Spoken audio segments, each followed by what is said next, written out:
بسم اللہ الرحمن الرحیم۔ السلام علیکم۔ امید ہے آپ سب لوگ خیریت سے ہوں گے، مزے میں ہوں گے، خوش ہوں گے۔ اللہ آپ لوگوں کو خوش رکھے، آباد رکھے۔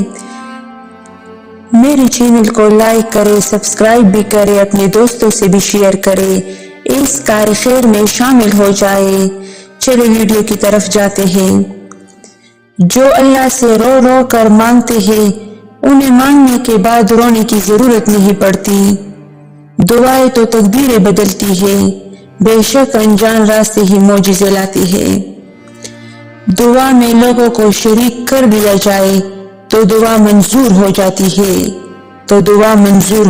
ہے، جو تم چاہ کر بھی پا نہیں سکتے وہ تمہاری دعائیں تم تک کھینچ لاتی ہے۔ اللہ پاک کے آگے رونے سے درد سکون میں بدل جاتا ہے۔ اللہ کے سامنے فقط دل اور آنسو لے جائے، دعا آپ ہی بن جاتے ہیں۔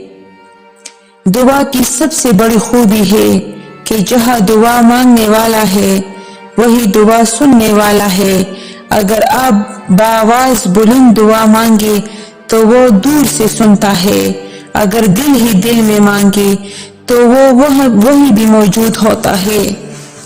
رسول اللہ صلی اللہ علیہ وآلہ وسلم نے فرمایا، تمہارا رب بہت باحیا اور کریم ہے۔ جب اس کا بندہ اس کے سامنے اپنے دونوں ہاتھ اٹھاتا ہے تو انہیں خالی لوٹاتے ہوئے اسے اپنے بندے سے شرم آتی ہے۔ نبی کریم صلی اللہ علیہ وآلہ وسلم نے فرمایا، تم میں سے ہر ایک کی دعا قبول ہوتی ہے بشرط یہ کہ وہ جلدی نہ کرے۔